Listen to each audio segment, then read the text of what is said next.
this is Ms. Whitmore. This is going to be your review session to take the bony landmark test again. All right, so first I'm going to go over the bones of the skeleton, and then I'm going to go over the landmarks that I want you to know. Okay, so here's your skeleton. Okay, so first of all, you have your skull. Okay, and you have your clavicle right here. The humerus is here. The sternum, the ribs, the vertebrae. Okay, here's the humerus. Okay, and now the medial bone in the forearm is going to be the ulna. Okay, then we have the radius. Then you have your 8 little carpals. Then your 5 metacarpals. So it's metacarpal 1, 2, 3, 4, and 5. And so he doesn't have any phalanges, but this guy does. And so when you're looking at your phalanges, you're going to have a proximal, okay, a middle, and then a distal phalanx. And now for the thumb, you've just got your first metacarpal, proximal phalanx, and distal phalanx. Okay, and so for the fingers, you're going to have their metacarpal, proximal, middle, and then distal phalanx.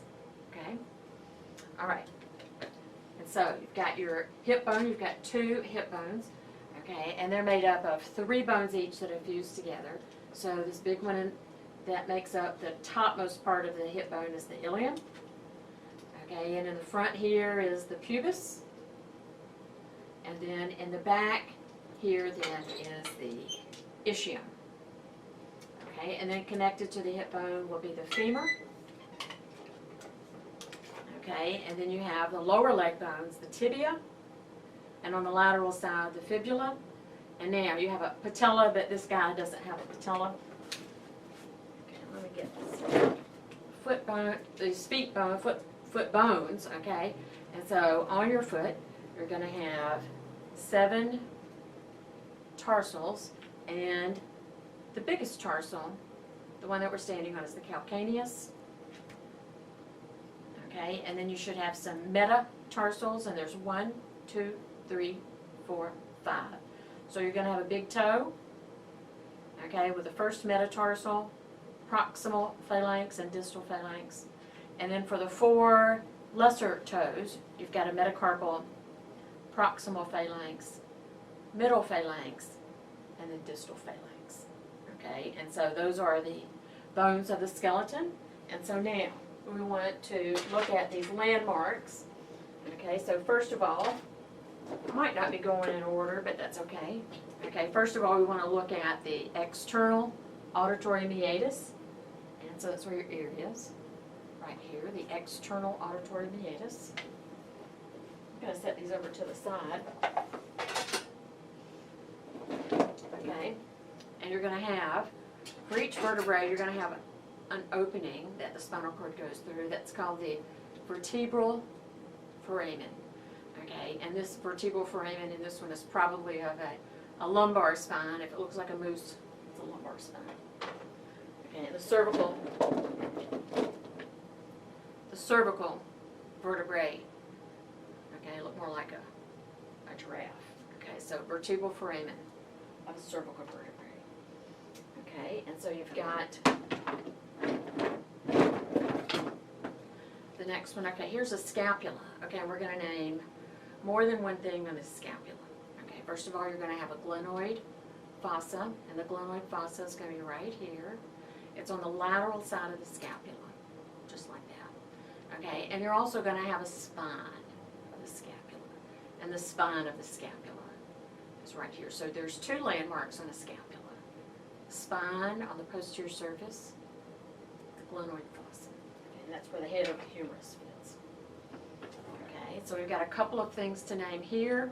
Okay, so this is going to be the hip bone, and the hip bone, this faces anteriorly. Okay, this is the topmost border, and it's called the iliac crest. This is the ilium, iliac crest. Okay, and in the back, the most posterior part, this is the thickest part of the hip bone. That's called the ischial tuberosity. Okay.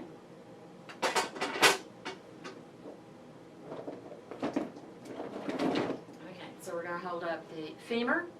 Okay, so this is the femur, and you've got a head of the femur, and you've got the greater trochanter of the femur, and that's going to be a projection for muscles to attach to. Okay, greater trochanter. All right, now at the distal end, and I think I may have a little yellow tag right here, you're going to have two condyles. You have a medial and a lateral condyle. These are articular surfaces. Okay, just like this is an articular surface, okay, this is at the distal end, this is an articular surface too. You have a medial condyle and a lateral condyle. Okay? All right, so this is a tibia, and now for the tibia, you also have a medial and a lateral condyle, and in between them you have what they call the intercondylar eminence of the tibia, okay, or you can call it tibial eminence, okay, and then here's the tibial tuberosity. Okay, and so here's the humerus. We've got several things to name on the humerus. Okay, we have the bicipital groove, and that's going to be a groove that is right between these two projections. Okay, and these are tubercles. There's a greater tubercle, and then the lesser tubercle, and now this is the head, and the head is the articular surface. So lateral to the head is the greater tubercle of the humerus. Okay, and this bicipital groove faces anteriorly of the humerus. Okay, at the distal end, we're going to have a medial epicondyle of the humerus here for muscles to attach, and you also have a lateral epicondyle. Now this, at the distal end, these are special condyles that belong on the humerus. Okay, now on each rib, where this rib attaches to a vertebrae, you've got a facet. Okay, so you're going to have a facet right here. Okay, and you may also have a facet like right here. Okay, so there's two facets on this rib. One where it attaches to the body of the vertebrae, and then there's one right here where it attaches to the vertebrae above it. Okay, so that.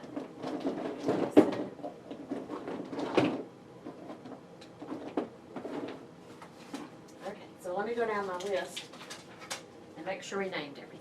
Okay, we named the intercondylar eminence of the tibia, greater trochanter, ischial tuberosity, I'm reading these out, greater tubercle of humerus, one more. All right, and so once again the femur, so here's the head, greater trochanter, and by the way, lesser trochanter, medial condyle, lateral condyle. Now this is the posterior femur, and on the posterior femur there is a line, and this is called the linea aspera of the femur, and this is for muscles to attach.